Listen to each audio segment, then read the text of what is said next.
Well, Greg, I mean, I think, you kind of had this idea for this podcast, so maybe you can kind of just, Sure. introduce yourself and give a little background.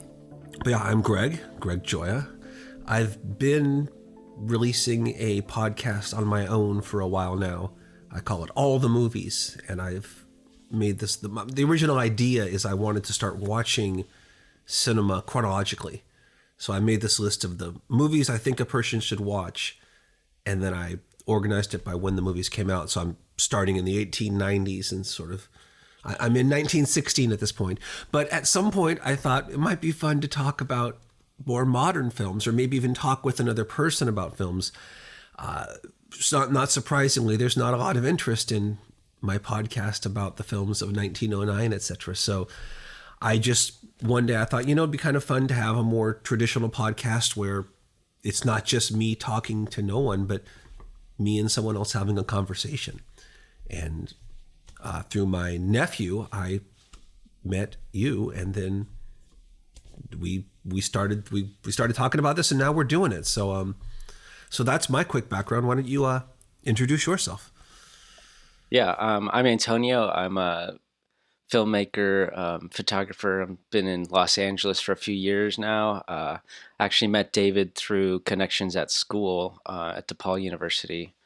I've just had like an interest in film history, like through my whole life. So, I have like conversations a lot with a lot of my friends and things. But any opportunity to talk about like films and like making of films, sounds exciting to me. So, when you approached me for the podcast, I was like, well, I do that in my free time anyway. Why not like give it a shot? And, maybe this is a chance to talk about films that, maybe people I come across maybe haven't seen, or films that are just more like obscure in a sense that maybe don't get as much attention. Yeah, no, I think the same way. I talk with my friends about films, but usually it's a recent film. Often we've gone to see something together. We talk about it afterwards. But I feel like now that streaming is a thing, and I tend to have less conversations about film. I used to talk to strangers in video stores or clerks at video stores, or I go to the movies more often and just always was talking film. Now it's not as common a occurrence in my life. So I'm kind of looking forward to what we can do with this. And yeah, I think we can talk about films that maybe obscure films, or films that were once mainstream, but they've fallen into obscurity in the years since they came out. So I think this can be a lot of fun. And I kind of like that, at least at this point, we've kept it very open-ended. We don't, like with all the movies, it's, I'm watching in chronological order. There's like a set plan. I feel like all we've talked about is every time we get together and do this, we're going to talk about movies. So it can go any direction. Yeah, and then David, maybe you can speak a little bit about, because I know when I first started to meet David, we kind of hit it off just because he also watches like these obscure films. Hi, yeah, my name's David Kennedy. I'm going to be the producer for the show. I'm a filmmaker on my own as well. I am based here in Los Angeles. I do video editing, a little bit of everything, but I try to focus on directing and camera work. Other than that, it's my history, my interest in film has always been, since I was like a little kid, I think like a lot of people. And I always used to make my parents watch the behind the scenes documentary on the DVDs. So yeah, I'm excited about this project too, because I think it gives a opportunity to shed some light on movies that maybe people aren't familiar with, and kind of open up multiple cinemas to everybody. Absolutely. And I guess I should say I'm in Austin, Texas. You guys are both in Los Angeles. I'm from Los Angeles. I was born in Hawthorne, but I am now in Texas. Yeah, both David and I coincidentally are from St. Louis, Missouri. Oh yeah, St. Louis originals. I forgot you were also from St. Louis. Right. We didn't know each other growing up at all, but it happens for people are from St. Louis apparently. David brought up like a good point, and I kind of wanted to maybe emphasize this, because Greg, you said you're not a filmmaker yourself. You're more of just like a movie fan. I'm just a lifelong movie fan. Movies and then probably books are the two in my life, the two most, my chief source of entertainment. Mm-hmm. So I think it'll be like an interesting sort of like way we talk about films in that respect, where we'll have this sort of like overlapping perspective of the love of movies, but also, you're coming from it from maybe a different angle, where sometimes, myself or maybe someone like David, it's like there are elements of, what we do for work that kind of change our view of the movie sometimes. I think that's it'll fascinating. be interesting how that comes up. I think there'll be a lot of times where I just think that's great, and you guys can tell me, well, here's how they did it. I never thought about that. I assumed they shot it. But yeah, there's probably some things that are very difficult to do that just go right over my head when I think, that was cool. Or otherwise, there's sometimes, times where like I'm like, oh well, that person doesn't know about filmmaking, so their commentary is actually almost more valuable for like an audience perspective. It's like they're not thinking about like the effort, they're taking it like raw, like the story and how it's presented. So I guess we've introduced ourselves, and now, so I said that we have this totally freeform, anything can happen idea, but today we sort of, actually the first two episodes we kind of have planned out. We're going to try to get to know each other in a more cinematic way. So try to get to know each other through movies, not necessarily, well, movies obviously that we like. I guess I should start by saying I completely stole this idea from another podcast I heard called the Pure Cinema Podcast, where they did this thing called the Handshake 5. The idea being that we all have our favorite films in terms of like, I think, like me personally, I think Seven Samurai is the best movie ever made. But I don't know that Seven Samurai had any kind of defining activity on I'm not a different person for having seen Seven Samurai, or if I am, it's very subtle. The Handshake 5 are the 5 films that really let somebody know who you are. The films that changed your life, the films that made you if not the person you are, at least the film fan you are. So I hope I did a credible job explaining that. But that's what we're going to do. We're going to start this week. We're going to just reveal to each other what our Handshake 5 is, way of getting to know each other cinematically. And then the idea is we're going to watch each other's 5. The next time we're going to talk about it and decide, how can I do a podcast with those were terrible movies? Or this is amazing. I think this is, so we'll find out where it goes. But today is the big reveal. So sure. I mean, I wanted to comment maybe a little bit on just the act of making this Handshake 5, because sure. I appreciated like your description where it's like, films that more impacted me maybe than like things that I've seen, because I have like a top 4 on Letterboxd where it's like, or I mean, I actually have like a list of like, it's almost like 280 films now of where like I think these are like all perfect films, like okay. And more or less they're kind of ranked in a certain sense, but the idea of kind of making this sort of mixed bag of like films that, I just have a special place in my heart, or I could like infinitely rewatch them. And, exactly. That's just, it was exciting. So it was really hard trying to make this list. Like every day it kind of changed, but I had a lot of trouble too. Mm-hmm. I kept, in fact, I was thinking we should do either to start, or maybe to start, like, the film that almost made it, or the film that belonged on there, but there was no room for it. But yeah, I had a solid, like, at least 10 films that all could have worked. But I'm very comfortable with my 5. I think the 5 I picked, if somebody really wants to know me and they watch those 5 films, they'll understand me a lot better. So, but yeah, I'm very curious what you came up with. Yeah, as far as honorable mentions or anything, I didn't, really have like films, but because I kind of excluded films from 2 directors, David Lynch and Stanley Kubrick, because I felt that I could pick any single one of their films as a sort of one of these Handshake 5s.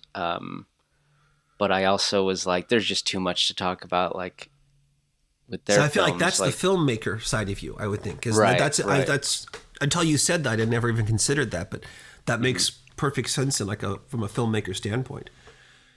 Right, it's sort of like their influence, you know. Well, maybe to start it off, I mean, before we get into the list, I kind of Yeah. wanted to ask, I don't know if this film is in your top five, but what is like your earliest film memories that you have? Like what do you think are some of the first films you saw? Well, it's kind of funny because actually one of the 5 films, in fact, I was probably going to lead with it anyway, is the first film I ever saw in a theater. Okay, well, And we can lead with that. yeah, maybe I'll jump in with that. Then I figure we can kind of go back and forth. I'll do one, you'll do one. We'll sort of go that way. So as far as now, it's possible that as an infant or something, I was brought to a movie and I don't remember it. Although my parents didn't tend to. My dad didn't go to the movies at all. In fact, the last time my dad, who has passed away, but when he was alive, the last time he went to see a movie was when The Paper Chase came out. That's how infrequently my father went to the movies. The Paper Chase. So my mother would sometimes go to the movies, but she wouldn't really take us. Like I never had the experience of going to see Mary Poppins or whatever Disney movie. So the first time I was taken to the movies, my mother, when the movie The Sting came out, my mother loved that movie. That became her favorite movie of all time. She and my older brother went to see it about 6-7 times in the theater because this was the era when once it was out of the theater, you might not see it again for 10 years. So, but they brought it back in like spring, I think April of 1977. And she was so excited. She said, I'm going to take you to see my favorite movie. So I was not quite 7. I turned, I guess this is also, I think there's a big age difference here. I don't know how old you are, but I think you're a lot younger than me. I turned 7 in May of 1977. So just before my 7th birthday, I went to the movies for the first time and I saw The Sting. And I don't know if you've seen it. It's a very intricate plot. It's an excellent film. In fact, it's the only film that crosses over of my, on Letterboxd, I've also got my 5 favorite movies, or I think 4, the top 4 they give you. The Sting is the only film that, it's one of my 4 favorite movies ever. It's also one of these movies because it just had a massive influence. I think probably in a bad way, or at least in a very interesting way, because the main, so I don't want to go too much. I guess we can do a little of the plot of these, but if anyone hearing this has not seen The Sting, you should. It won a bazillion Oscars. It's an excellent film. Great soundtrack. So I feel a little ashamed because this is one of those blind spots for me because I love Butch Cassidy, love Robert Redford and Paul Newman, and I've been meaning to watch this, you know. Mm-hmm. I think, in fact, in the original trailer, it says something like, Redford and Newman together again. Maybe this time they'll live at the end. So I think that was part of the trailer. But so, yeah, they play con men. Robert Redford is kind of the young up-and-coming con man. One of his buddies they end up just by chance conning a guy who works for the mob. It takes place during the Depression. And they get a bunch of money. They're totally stoked. And then the mob boss hears about it. He puts out a hit on them. One of them is killed. So now Robert Redford wants revenge. He immediately blows the money. He wants revenge. One of the last things that his now dead partner told him was, you're ready for the big time. Go to Chicago and find Henry Gondorff. That's Paul Newman's character. So he meets up with him, and together they plan this elaborate sting against Robert Shaw, who plays Doyle Lunnigan. And the movie, it's twist upon twist upon. It's an excellent film. But Robert Redford, his character is very, like, he blows his money. He's always screwing around, and I feel like I took too much of him with me. I think at 7-year-old me, I was like, well, that's what an adult is like. That's how adults, if an adult gets $1 million, he bets it all on a crooked roulette wheel and doesn't give a damn that he loses. In fact, there's a moment in the movie where Robert Redford's supposed to get some money, and he's like, aren't you wait for the money? He's like, nah, I'd only blow it. He doesn't even take the money. So I think that, but the whole movie, my whole life, I've watched it over and over. And I always wondered if when I got older, I'd identify more with Paul Newman, but I don't know. I think I'm the Robert Redford. I'm Johnny Hooker is his name. Johnny Hooker. I'm Johnny Hooker from birth to death. So The Sting is my first movie in a cinema and my first of my 5 Handshake 5 movies. So there it is. And now you've got not only an excuse, but a responsibility. You have to watch The Sting now for the next podcast. So Yeah. you can finally see how it measures. Finally I like it even better yeah. than Butch Cassidy. Wow. Yeah, I mean, I've known it's been such a, referenced movie and kind of this cultural movie, so I've been excited to watch it. I've seen a few scenes here and there on cable, but I'm excited to finally just, watch it from beginning to end. It's got probably the best poker scene I've ever seen in a movie, where Newman and Shaw play a game of poker. Oh, and another thing about the movie too is my mom said she would quote that movie nonstop. So my whole life, I grew up with all these sayings that are not actual sayings; they're just lines from The Sting. But I just thought everybody said them, so I'd say them to friends at school, and they'd look at me like, "What the hell does that mean?" But yeah, there's like at least a half a dozen things that she would say. Very colorful woman, my mother. She would swear like a drunken sailor, and so yeah, I very heavily influenced by The Sting. So yeah, my first also is kind of, well, I'll switch the list around, but this is another film where it's like one of my early memories of watching movies. It's not the first film I saw in the theater. Not to interrupt you, do you know the first film you saw in the theater? It was it was probably the one that I can remember is like Toy Story 2. I think that might be like either that or Star Wars, like one of the Star Wars films. But I think I remember Toy Story 2 because I remember the opening. So that really underscores our age difference because I was almost 30 when that came out. So Right. Yeah, I mean, I kind of grew up watching those VHS of the old, Star Wars trilogy and just, not necessarily remember watching it for the first time, but it was kind of one of those things where like, I think maybe as I began to like be conscious of myself and like have memories that those were also lining up with like just watching those movies on repeat. Yeah. And, before the movies, they would have these like making of behind the scenes things that I also thought were like interesting, even if I couldn't like wrap my head around it. But the other VHS that my family had that I was probably too young to be watching at the time, but it is one of my favorite movies is Titanic from 1997, James Cameron's Titanic movie. And is that your Handshake 5? Yeah, that's my Handshake 5, the first one. This might be a little shockingly, bit I've never seen that. So. Oh, really? So I'm going to get to see something I've never seen now. Wow. And it's about time because I've always told myself I got to watch that. Everybody's seen it. I finally have an excuse. Yeah, I'll be interested to know your thoughts. Because for me, so it was one of those things. I must have been like 4 or like 5 when I just was watching it, and oh wow, it is a long movie. Fits on 2 VHS tapes back in the day. So I don't know like exactly. I think it was just one of those things where I just got caught up in this sort of like magic of it and the story of it and like this like romance and the adventure of like the whole, the ship and the disaster. And growing up, I always, came back to it. It was kind of like a comfort movie in a way. And I became not only obsessed with the movie, but the actual history of the ship as a kid.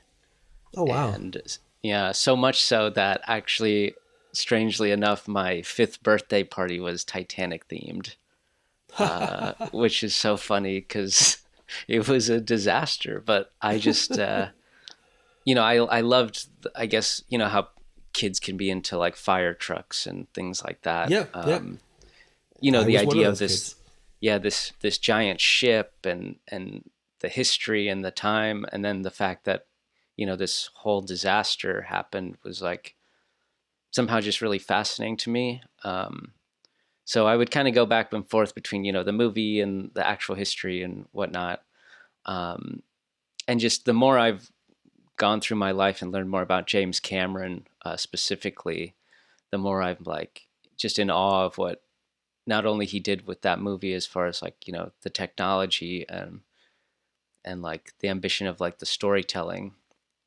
But it's like I mean, he's made a bunch of other films that I've really enjoyed. And then I didn't watch it for a number of years, but more recently, I think last year they re-released it in 3D for its anniversary in theaters, and I was like, I have to go see it in theaters.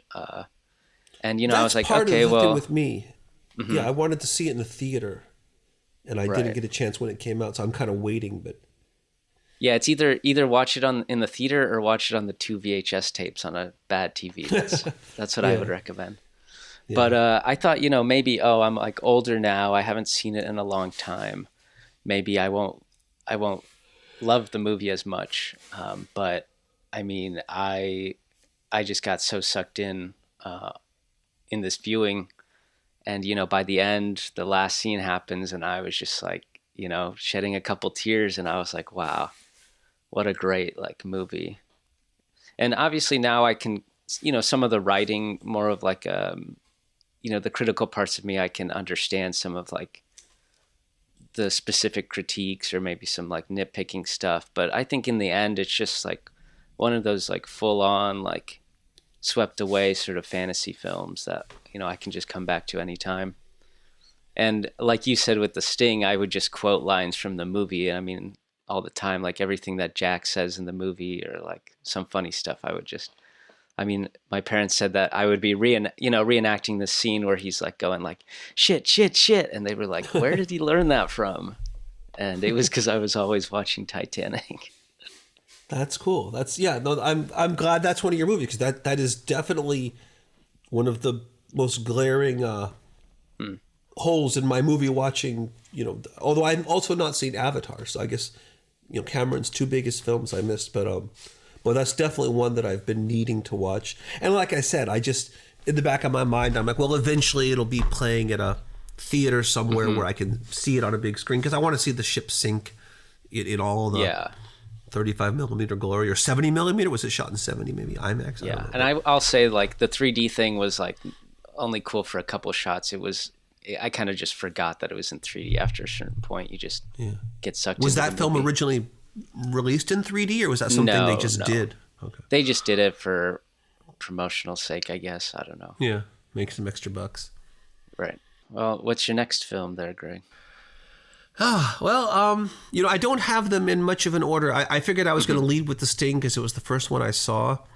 I think maybe the next one I'm going to do, maybe kind of chronologically in my life. I don't know. So this is probably this is absolutely the worst film on the list in terms of just like quality films. It's a terrible film, but so I'll set the stage, so I kind of like pre-justify how I could include this turkey on my list. When I was a kid, I grew up in the days when you had TV, and that was it. There were no VCRs, there was no cable, there was nothing. You had 3, 4, I think there were 5 channels. There were the 3 networks. At the time, it was just ABC, NBC, CBS. There was public PBS, and then there was the one local channel. And in our town, the local channel every Friday night, and I think eventually every Friday and Saturday night, would do creature features, where this guy Bob Wilkins would light up a big fat cigar, and he would talk shit about the movies. He would in fact, he'd get in trouble. He'd pick up TV Guide. He'd be like, if you churn to channel 5, you can catch The Love Boat now. It's better than what we're about to show. He'd tell people to change the channel. But it worked. They would actually do better numbers than Saturday Night Live. It was a kind of a phenomenon in the Bay. It was a San Francisco Bay Area. And I remember one night they showed Godzilla versus the Smog Monster. Although now when you look online, it's Godzilla versus Hedorah. I guess the Smog Monster was the American name. But and that was my first exposure to Godzilla as a kid. And I watched it, and I just thought that was the most incredible. I just, you couldn't, once it was done, it was done. All I wanted to do was watch that movie again. I would go to the supermarket with my mom. I'd go to the cashier. Excuse me, I'm like 7-year-old. Do you sell Godzilla movies? I was probably 8 or 9 actually. But I don't know, from age 8 to about probably high school. Once I got to high school, I realized it wasn't cool. I loved Godzilla and all those kind of Godzilla adjacent things, to the point that now sometimes, the other night I was trying to show my kids the original King Kong versus Godzilla, although they weren't that into it. They wanted to watch something else. So I don't know how much cachet these have for the modern generation. But yeah, so embarrassingly, Godzilla versus the Smog Monster. And I'm going with this, even though it's hetero. I saw the UPI dubbed American, probably the word, any value this film has probably been chopped out of it in that dubbed, edited version. But it does have a great song at the beginning where it's like "Save the Earth," because the whole thing is it's like an anti-pollution movie where the pollution in Japan has gotten so bad it's taken on a life of its own and become a big. Have either of you seen Godzilla versus the Smog Monster? Is there any chance? I don't think I've seen this one's particularly, but I've seen a lot of these Godzilla movies. I actually own Godzilla versus the Smog Monster on DVD. I'm a big Godzilla versus the Smog Monster proponent. Okay. Well, then you know all about it. Yeah. So they have. I don't think it's in the Japanese version, but the American one starts with this great kind of "Save the Earth," and it's like it just kicks off there, and it's kind of scary. Like of all the Godzilla, I've seen all the Godzilla movies by now, but to see that one first, that is, I think, the scariest one, just from the way that like the acid attack and the people dissolving, and so yeah, that's. It's also the most psychedelic Godzilla movie for sure. It's there's like animated sequences, and there's like a scene in a dance club where people's heads turn into fish. It's crazy. So this one wasn't directed by Ishiro Honda. It was another Japanese director. It was not. It was. I think it was this guy's own. I should look up the director. Yoshimitsu Banno. Yeah, because Jun Fukuda and Ishiro Honda did most of them, but this was maybe his only one.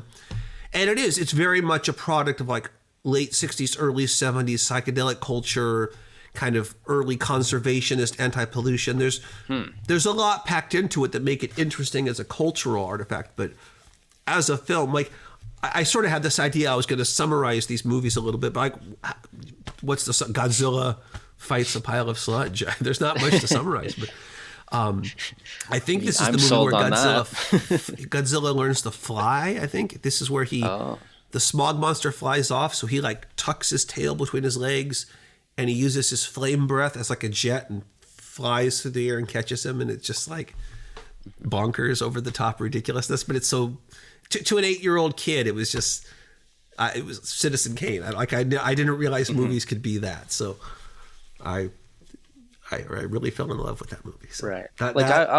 I watched the new ones, I mean, besides the Japanese one, but the new Americans ones. And at a certain point, my brain sort of melts or something with the CGI monsters.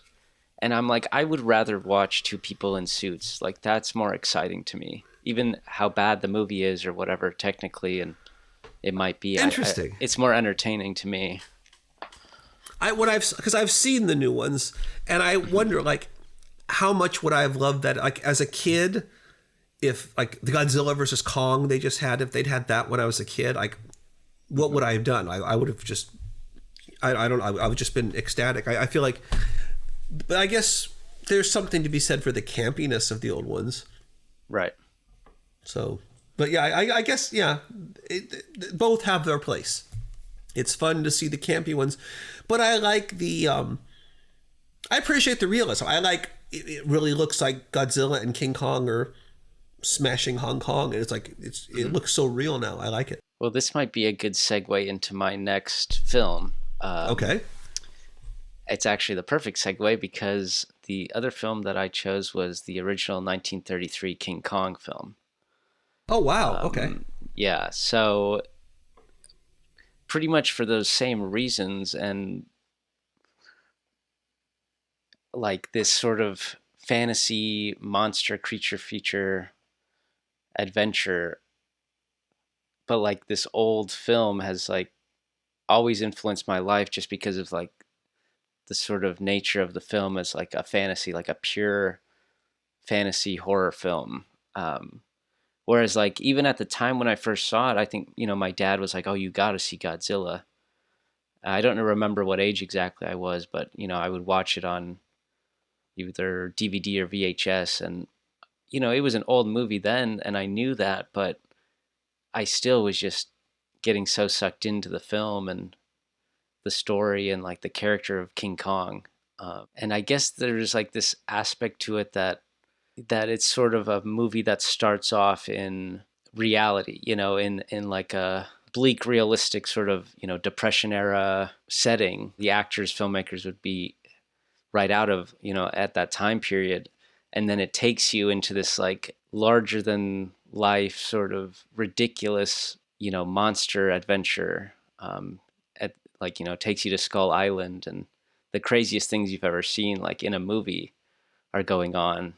But you believe it because of like the time that the story takes to kind of set up the characters and the stakes and everything. So I mean, I've watched this movie like hundreds of times, and I watched it the other day, leading up to this, and I was getting excited and like reacting to certain sequences as if it was like the first time I'd ever seen it.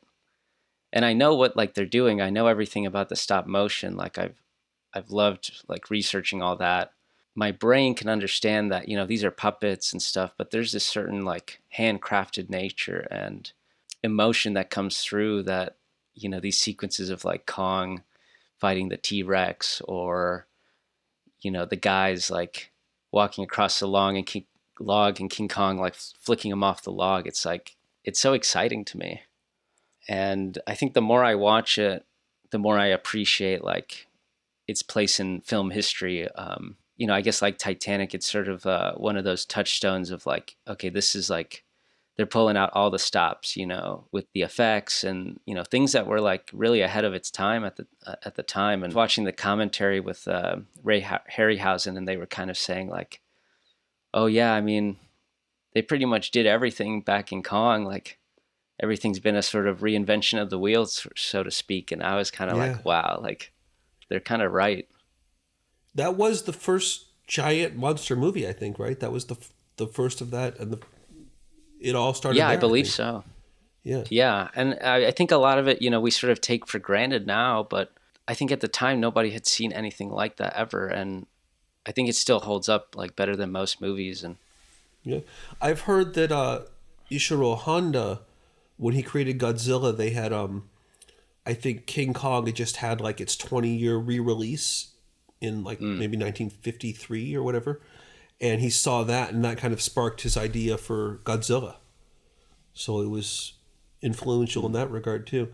I've only seen the original King Kong once. That's a movie that never. When I was a kid, I always I used to collect all the monster magazines, the famous Monsters of Filmland. In fact, Harryhausen, one of his friends, was Forrest J. Ackerman, the publisher of the magazine, and I used to read that. I'd always see pictures, and they'd talk about that movie, but I never got a chance to see it until later in life when I was able to rent it. So I think when I was in college, I rented and watched it. But I'm actually excited that I get to watch that again now for this podcast. So yeah, it'll be interesting to see you watch it again and hear what you have to say, because I think it's so subtly like a great movie. Obviously the effects are really insane and kind of flashy, but the style of the film itself is like very unpretentious and almost documentary like in a certain way, and the magic of the movie almost becomes like how it brings the audience in, I think. And that comes from the filmmakers having made documentaries and being these sort of guys that were, shooting jungle movies. So they brought this sort of realism to this pure fantasy movie. Yeah, no, I'm definitely excited. I'm very curious what I'll make of it now that I haven't seen it for so long. I guess, but yeah, maybe I'll jump into my third film now. Is that? Yeah, go ahead. This is another one that this would come on TV, and then once we got a VCR, we got a tape of it. So I watched this a lot as a kid. It was another of my mom's favorite movies. You could see my mom has this outsized influence on my cinema history. So Jack Lemmon is one of my favorite actors. Oh, wow, yeah. He's been in many, many great movies. This is not one of them. I think, in fact, he once said it was his least favorite film he ever did. And just to sort of underscore the whole Handshake 5 concept, I think one of my 5 or 6 favorite movies ever is The Apartment. But yeah, same here. The movie that I chose for the Handshake 5 is called Good Neighbor Sam. And if you haven't seen it or heard of it, I won't be surprised. It's just kind of this movie he churned out, I think, mid-60s.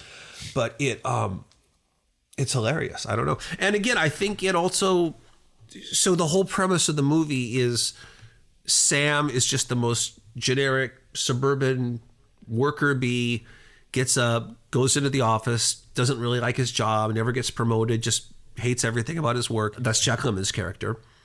And then he works for an advertising agency. And they have this client, Nerdlinger, the Nerdlinger Dairy. And it's a huge account. They want to win the account. It's going to make them a fortune. But Mr. Nerdlinger is a very austere older gentleman. He's played by Edward G. Robinson. Did all the great gangster movies back in the 30s and 40s. He's playing against type here, though, because he's just a straight-laced, teetotaling. He wants nothing to do with the company because they're all a bunch of corrupt, philandering Philistines. They're all having affairs. They're all just bad people. He's like, you don't have a good, single, clean-cut family man, the whole bunch of you.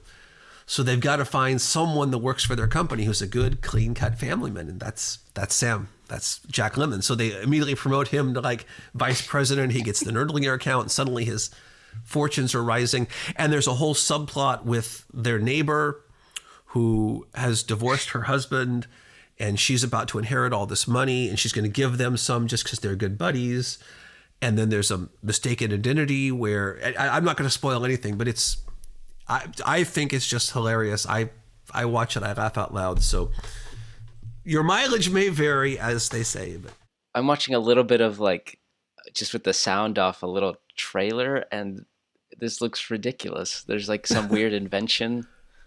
Yeah, he as his hobby, he creates these kind of Rube Goldbergian sculptures in his backyard of like all these parts, and everybody thinks he's crazy. And it's got a great soundtrack too. It's Frank DeVol, who's kind of that lounge jazz 50s 60s kind of music. So it's this undercover. In fact, I was always, my whole life, every time I went to a record store, I'd always look for the soundtrack, and the soundtrack, I never found it. And only once Discogs came along that I learned they never put out a soundtrack, so I wasted all that time. But why would you think it's sort of maybe overlooked film, or you know, because I've never heard of it. And it's tough to say. I think it's it doesn't have the gravitas of The Apartment, or it doesn't have the maturity of like The Odd Couple or The Fortune Cookie.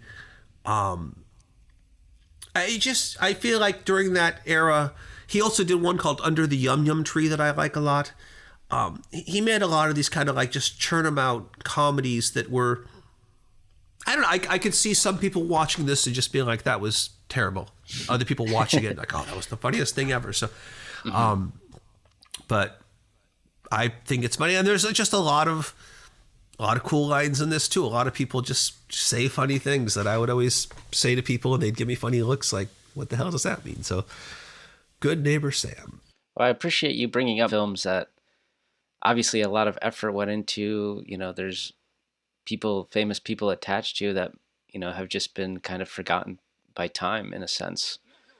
There's a great scene. In fact, I think this is the scene that really stuck with me. And as crazy as it sounds, I just feel like I probably grew up to be a good, clean-cut family man, because as a kid I watched it and he was the hero.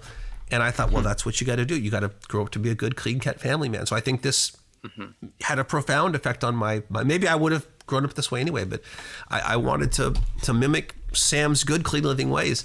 But there's a hilarious scene where he goes out to celebrate the promotion, and they're having drinks, and they keep putting off dinner to have more drinks. And he's saying, yeah, I got it because I'm a clean living family man. And he's getting drunker, and he's going up to other tables. I'm going to talk to the young people of today about being a good, and he's just embarrassing himself. And it's my favorite scene in the movie. So there you go.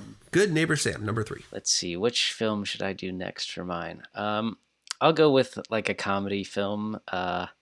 You've probably seen this. It's the Big Lebowski by the Coen brothers. Oh, of course. I love the Big Lebowski.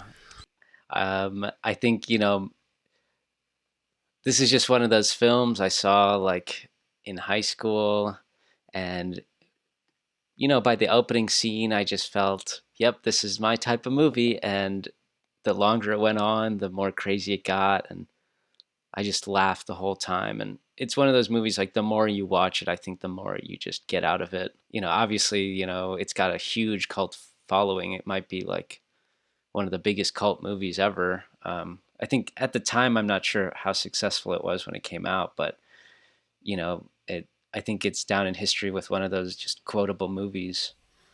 Mm-hmm. And it's really, I mean, I love all of the Coen brother films.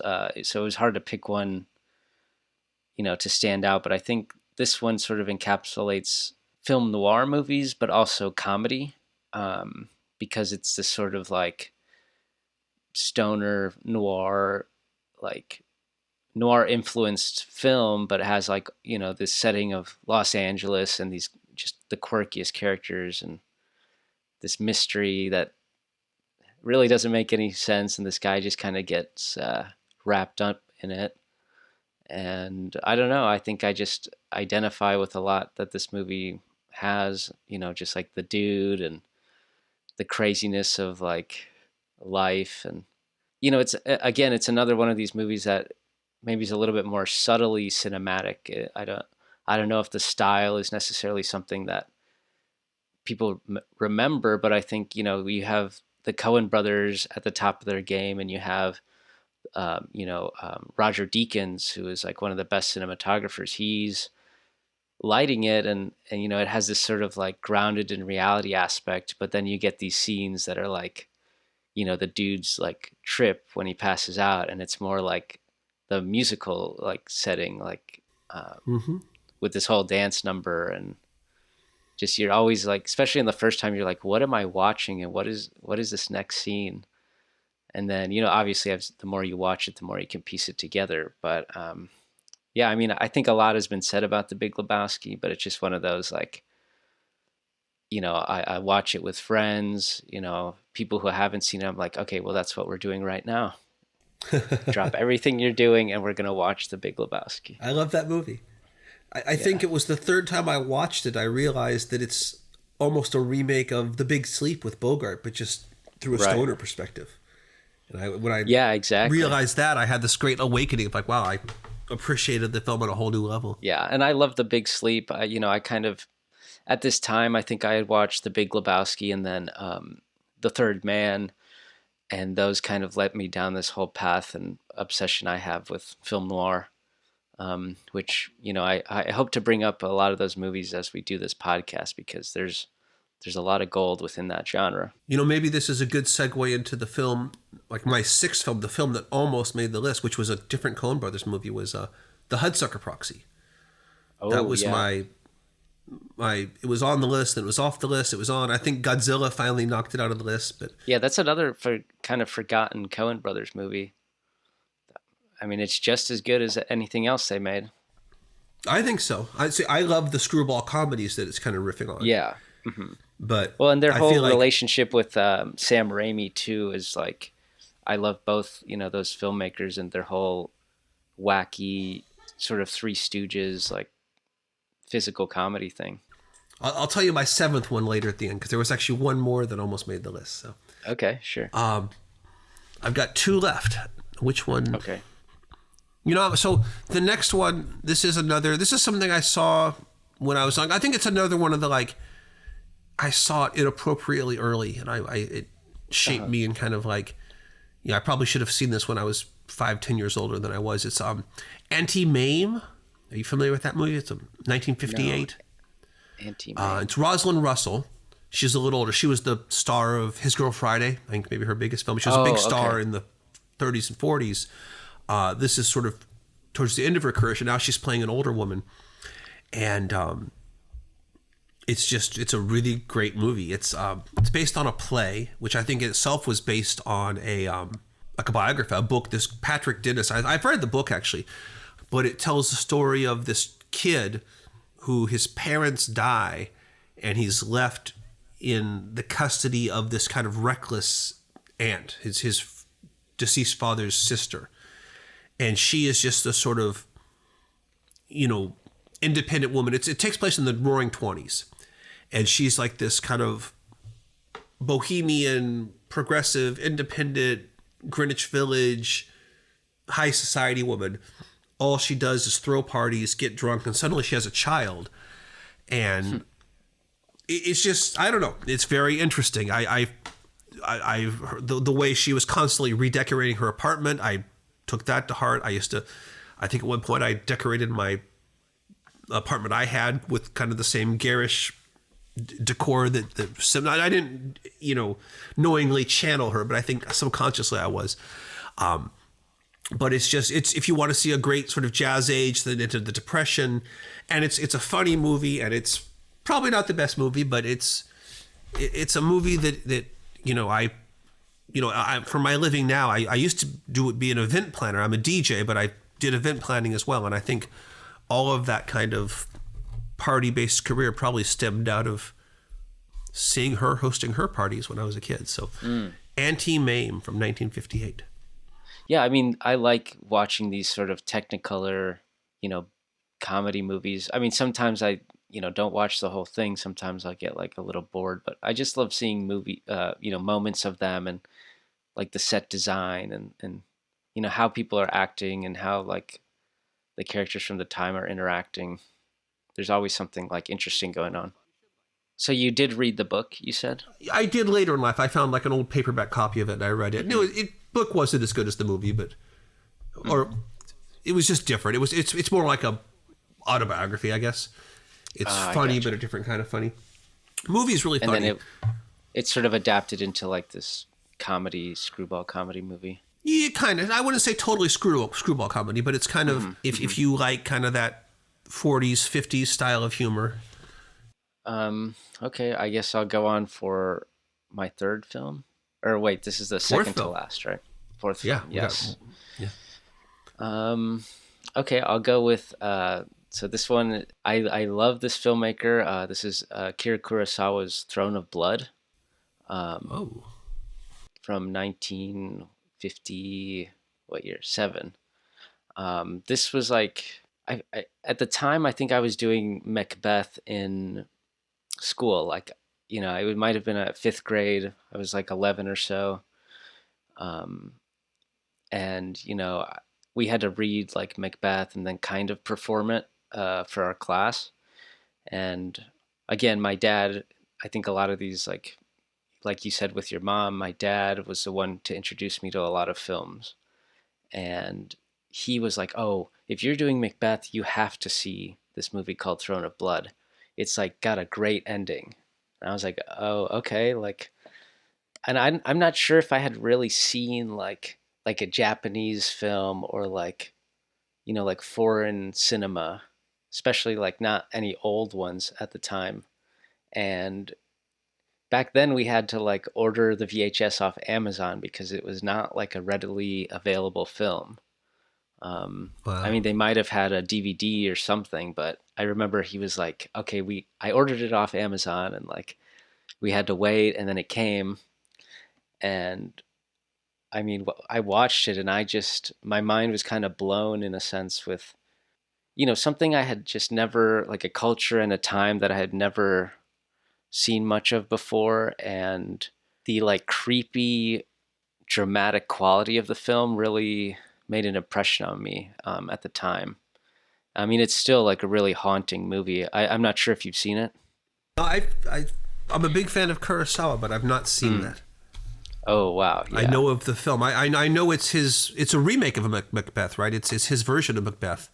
Right. It's based off of Shakespeare's Macbeth, but it's, set in this, feudal Japan era. Yeah. It's one of many Kurosawa films I've not yet seen that I plan to, so I guess I know what I'll be doing this week. Yeah, I mean, you said, like for you, Seven Samurai, I think Seven Samurai is like one of the best pictures like ever made, like every time I watch it, I'm like, wow. But Throne of Blood, in a certain sense, like it's different for me, maybe because it's the first one I saw, but there's this sort of like smaller scale, more intimate quality to the story, and particularly like the way the blocking and acting is done is more of like this sort of I think it was the kabuki theater in Japan. Had like a influence in like the way they set up the movie and like blocked with the camera and how like the characters act with each other. So there's a lot of like interesting movement and like looking and faces that they make. And this whole atmosphere of like, I mean, Macbeth is, you know, such a great tragedy, but what Throne of Blood does is have this sort of almost horror film like atmosphere to it. And I don't know, it's just really, you know, it's a great film that like I've bonded with my dad over like throughout the years. Like we'll always watch it together, and I think it's sort of the reason I've got more into like international cinema and like foreign filmmaking. Yeah, Kurosawa has that effect. I think a lot of people, Yeah. that's one of their early approaches to foreign film, because he's just so darn good. Yeah, exactly. I mean, I could go on and on about this movie. So I'm really excited to hear what you have to say once you've seen it. Yeah, no, I think of the four, right? Of the four you've listed so far, that'll probably be the first one that I watch. So, And it's got like the best, you probably know what happens in Macbeth, but it has like the best death scene at the end. It's just the best acting and visual like death scene I've ever seen. I guess, okay, so we're down to the final film now. Oh, wow. And so this, I think if I had to pick my favorite director, you know, it's tough to pick, but I think if I had to pick one, it would be Preston Sturges. I don't know if you're familiar with his films or his work. For whatever reason, he doesn't have the fame of a lot of other great directors, but he had an incredibly successful, I think, from 1940 through 44. In fact, I'm looking here now. 1, 2, 3, 4, 5, 6, 7. He made 7 films in a row. He made 2 in 1940, 2 in 41, 2 in 42, 1 in 43. Then he made 1 in 44. All 7 of those films are just absolute masterpieces. Like, I would say 7 perfect films. Like, I could watch every one of those over and over. Wow. And then he kind of faded out. Like, he made 1, 2, 3, 6 more films in the next, 15 years or so. One of those was really good. 2 of them actually quite good. The Unfaithfully Yours and this, but he had this incredible one from his first picture in 1940 to his 7th picture in 1944. It was just, I don't know any other filmmaker that had a run like that. And I think my favorite of his films is The Lady Eve. Sullivan's Travels is probably his most famous film. Mm-hmm. But the film that I picked for my Handshake 5 is called Christmas in July. And even though it's not my favorite of his films, I don't know. There's so Preston Sturges was the master of screwball comedy. If you like Howard Hawks or Capra or Mitch Leisen or any of those like guys that they did a lot of different kinds of films, but they did some screwball comedies. Sturges pretty much only did, every film he did was just a perfect screwball comedy. And this one is just the most evocative of what, it's got the fast dialogue, it's got the kind of vernacular of its day, it's got the ridiculous plot that kind of folds in on itself. And one thing that Sturges did that the Coen brothers do it now, Tarantino to an extent does it, but he was one of the first directors that kind of had like his cast, like to an extent beyond what any of the people I just mentioned did. Like he almost like a repertory theater where like a traveling, like these local theaters where it's always the same 20 guys in each play. He would have about 15, 20 kind of character actors that were in every single film he did. And then he'd put like, a star male, star female lead. So he'd have like Joel McRae and Veronica Lake and then those 20 guys. He'd have Dick Powell and Aaron Drew and those 20 guys. And so you could always, you didn't know what role they'd play, but like William Demarest, who's one of my favorite character actors of all time, Demarest always had a role. Franklin Pangborn, he was, I don't know if these names mean anything to you, but he was like, anytime in the 40s he showed up, he was going to be kind of distraught, frantic, like wiping his brow, nervous about something. Raymond Walburn wasn't in all of them, but when he was, he always stole the show. but Julius Tannen, Harry Rosenthal, Jimmy Conlon. He had just these familiar face. Every time you'd see his film, when is Jimmy Conlon going to show up? What's he going to be doing this time? And it's just hilarious. So Christmas in July, to give you just like a rough idea, there's this young couple. They both have kind of low wage jobs at the same company, a coffee company, but they're kind of in the accounting department doing like grunt work.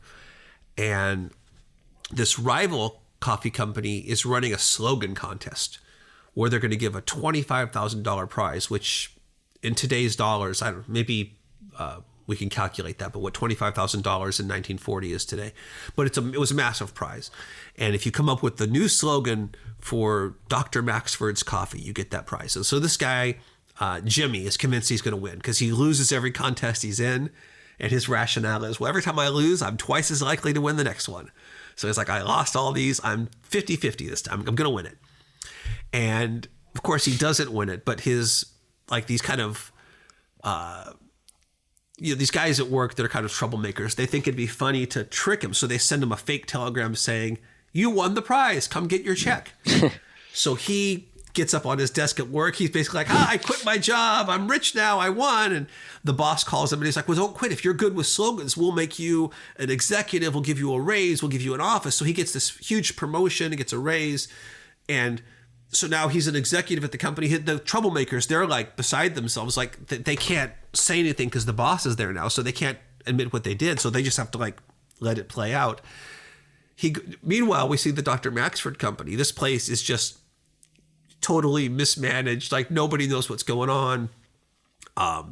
They've got their jury, like they've taken like this guy out of the shipping department and like all these guys are kind of in a basement room trying to decide the slogan winner, but they're deadlocked. They can't pick a winner. Raymond Walburn, great. If you ever see, great character actor, look him up. Everything he's in, he's awesome. He plays he's Dr. Maxford. He's the boss of the company.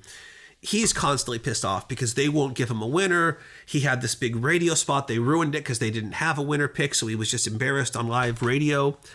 And then Jimmy shows up like, I won. I'm here to get the check. And he's like, oh, just like Bill Docker, he announces the winner in the middle of the day. Great. Okay, fine.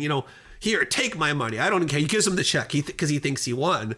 So now Jimmy walks off. He's got $25,000 he doesn't deserve. He starts blowing the money.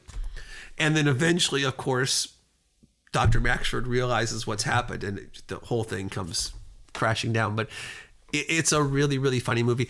I would think the funniest scene I've ever seen in any movie ever is the scene where Jimmy goes into the office to get the check from Raymond. I watched this the first time on a VHS tape alone in like my college apartment in the middle of the night.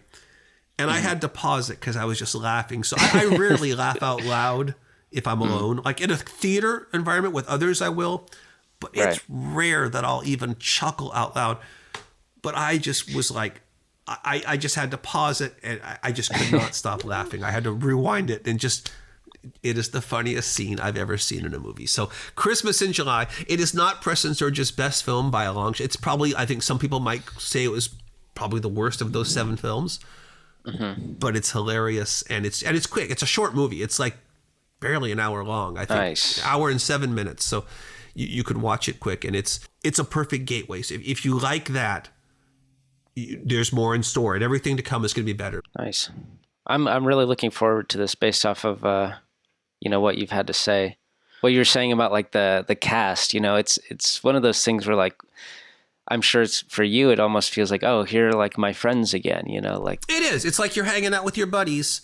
Right. And it's always like, especially the first, like now I've seen all these movies, so I can rewatch them and appreciate them, but it was always one of the fun things watching a new Sturges film. And I knew that William Demarest was going to show up. Who is he going to be, like a fast-talking con man this time? Is he going to be a kindly father? But then also I think there's something of a dearth of character actors nowadays. We don't really have right. There aren't, like, you go back to those movies from the 40s, the 30s, you had a lot of people who showed up as character actors. They played a role and they played it well, and you don't have that kind of actor anymore. But yeah, Sturges, he had the same guy. He worked with those guys every time. And I liked it. I think it added something to the films. I hope you enjoy it. The fifth and final film. So this is an interesting film that I've saved because I would probably deem this film as like the reason I pursued film directing and filmmaking. Uh, More or less. I mean, I think in a certain sense, I was kind of the way I was, brought up creatively, and my interest as a kid would have probably made me a filmmaker at some point anyway. But my idea of movies back when I was a kid was more that like, oh, I'll be an actor because that's how you make movies. That's how you get into movies. Like those are who are in the movie, are the actors. And then I loved performing. I loved acting. But then I guess in around eighth grade, I had made some like films with my friends and stuff. But I started to actually learn more about filmmaking through like film class and film history. And then I went to go see a film in the theaters called Inglourious Bastards by Mr. Quentin Tarantino. And I had never seen a Tarantino film before. And me and my dad, like, we were like, oh, this movie sounds cool. Let's go see it. And, when we got out of the theater, we were exhausted by how, like, tense we were the whole movie and just what a rush the film was. And it was really the first time I kind of was like, it kind of hit me in a way where it was like, oh, this is what like a director does. This is what like what a director can do if like they are able to realize their vision in such a like stylistic and like unique way. Like I had never seen a movie like Inglourious Bastards before, and kind of my interest in history paired with I think it references a lot of film history within the movie, and then this sort of where it goes into like his pure historical fiction, like a ultimate sort of revenge fantasy. It's just like this is everything I wanted to watch. This is like just pure entertainment and like tense, thrilling conversation and action. And so that kind of also got me on my love for Tarantino. Have seen all of the rest of his movies now. So I just, that's kind of like one of those touchstone films where it's like, that's in my top four in this list. That also is kind of like, I felt just such an influential movie that I, wanted to keep it in my Handshake 5. I'm not sure exactly how like it has affected my personality necessarily, but more of this idea of like what I want to pursue with filmmaking. I could tie it to that film. Yeah. No, I love that film. I saw that the opening Thursday show. By that point, I was a huge Tarantino fan, so anything he made, I would get a ticket to see like the Thursday late night kind of day before the Friday opening. Although interestingly, I saw it with my close friend at the time, and he wasn't as I walked out just thinking it was the best thing Tarantino had done in years, and he felt like some of the like there's certain things that take you, like when Hugo Stiglitz and they put the name on the screen. Yeah. He said like certain things just took him out of the movie, but to me it added to it. It gave it kind of like a just like an extra element of, because it's clearly a fantasy. Like you're not supposed to believe what you see there, but yeah. And then of course the opening scene is just so intense, like oh yeah, that movie starts off good. with such a I always feel like the opening is perfect. Like that's one of the most stressful openings of any film. And then all the scenes with the bastards and Pitt and that whole side, where that movie loses me a little bit is with the Shoshana subplot.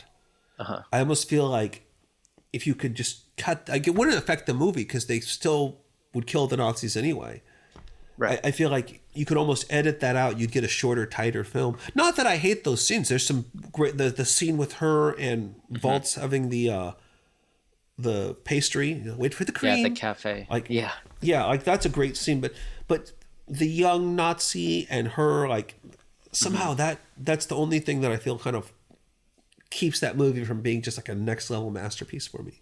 But I Yeah, I love that can movie. In see. fact, I can see yeah. what you're saying about that. I think one of the reasons why I love revisiting it too is that I become like more educated on film history, and I can kind of understand what they're talking about in some of those conversations that they have. And there's, the ties to like the politics at the time, where, as like a 13-year-old, I didn't really necessarily know what they were talking about, or, Yeah. kind of the references, but now Yeah, no, it's a little more they aren't interesting. bad scenes. I whenever I rewatch it, I'm always feeling like I kind of want to fast forward once we get to Paris and her theater. Yeah. I want to just I zip think that's past often that. a criticism with Tarantino, is that there's sometimes some scenes go kind of long. Yeah. Like people Yeah. say that about Django and stuff. I love every second, but I completely understand what, people say sometimes about like pacing and editing. Yeah, I think his earlier films had a better pace to them. But what you described, seeing that one, is kind of, me when I was 24 seeing Pulp Fiction. Just walking Right, I'm into sure, it yeah. blind, no idea who Tarantino was. I didn't know what I was going to see. I knew the title of the film, and that was it. Somebody had said it was good, so me and my girlfriend at the time went to see it, and it was just like, I walked out with like a completely revised idea of what a movie could be. Like, it's Yeah. like there's cinema before Pulp Fiction, there's cinema after.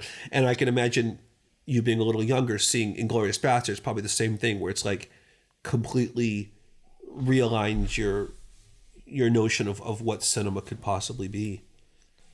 I'm not a movie maker, but the closest thing I ever did to making a movie is, being a DJ, I'll make mixes. And I made this one mix where I wanted to kind of make it like a movie. So I put all these like lines from movies and bits and pieces from movies in the mix, and I actually recorded like a video to go along with the mix, and I gave it opening credits because it's supposed to be a movie, and I completely ripped off if you watch it, it's basically the Inglourious Basterds opening credits, but instead of like Brad Pitt, etc., it's got like David Bowie and all the people that are in the mix. So I love that. I'll link you to that later. You could. You'll be the only person that watches it. Everybody else fast forward. They're like, "What the hell is this?" They fast forward that part to get to the music. You'll be the one person that watches that turns it off. You're like, "Oh, now the music. I don't care." Well, I love Tarantino's like needle drops. Like even in this movie, it's not his regular necessarily 70s thing, but it's got these great sort of He's got David Bowie. He's got the Cat People. Yeah, he's right, got exactly like some 70s and 80s stuff that seems incongruous, and yet it works. And then other music that I wouldn't normally listen to, but as a teenager, I was like, I'll listen to this whole album because I love the vibe. Again, I remember when Pulp Fiction came out, and as a DJ, I suddenly had to play "Son of a Preacher Man" and "Jungle Boogie" and like all these songs in the movie, like at parties. Wow. That no one in a million years would ever have danced to "Son of a Preacher Man." They would have cleared the floor, but because it was in Pulp Fiction, just every kid in the house would run out there and pack the floor. So all right, well, I mean, I guess that wraps it up for the Handshake 5, right? yeah. Well, do you have an almost like you're right next to your little extra? What do you call it? If you had like a sixth finger, honorable mentions. Yeah, honorable mention. There was the two I was thinking about putting in was Evil Dead 2 by Sam Raimi and Blow Up by Michelangelo Antonioni. But I figured, those could make it into another list or be talked about at another time. So. We could bring those up, yeah. Hudsucker Proxy, and then The Jerk was the one that was very close. Jerk. Another Steve film Martin. that we used to watch all the time at my house, and my parents, my brother, myself, we'd all quote that movie. But The Jerk was something I saw maybe more than any other movie as a kid group, because we had that on a videotape too. So, but the Jerk and Hudsucker somehow didn't quite make the cut. So there it is, the Handshake 5. All right, yeah, I think solid lists, and especially a lot of stuff I haven't seen on yours, Greg. Yeah, byproduct of being so much older, I think. Oh yeah, that's good. Because it's just an exposure to like a different viewing history. Yeah, right. I mean, I grew up in the 70s and early 80s, so most of the all-time classics that are the oldies, like the Terminator didn't exist yet. So like all these ancient classics, I grew up in an era when there was like Star Wars was the brand new movie. So awesome. Well, I hope everybody listening thinks this was interesting and informative, and I hope as like this goes on, people can, find out more about like these movies that, maybe have not been talked about so much, and, but is like entertaining, and we can have these sort of touchstone movies that, we refer back to as far as like our taste, give some insight. Yeah, as we close out here, do you guys want to throw out any like social media or anything like that for the audience? Yeah, I'm on Letterboxd just with my name, but it's a unpronounceable, unspellable name. It's Greggioia, Greggioia. Just a whole bunch of vowels in a row. It's an Italian name. I knew how to pronounce it because of there's a sandwich shop in St. Louis called Joya's. And then I'm on Substack. It's called All the Movies. I think it's allthemovies.substack.com. So those are the two places to find me. How about you, Antonio? Yeah, on Letterboxd, I'm under the username lunatictony. That's also how you can find me on Instagram. You can follow like my photo and video stuff there, and then I have a website of videos and some of my work that you can watch, and my other films that I've made. It's antoniozluna.com. So if you like that, you can go check it out. Follow me on Letterboxd to read my weird reviews of movies. Sounds good. Yeah. All right. Well, let's do this again in a couple weeks, and we'll see what we think about each other's Handshake 5. Awesome. Thanks for listening, guys. All right, that should be good, guys. Thank you. Until then. It's up to us to make a choice. We know what it's worth to save the earth. Come raise your voice.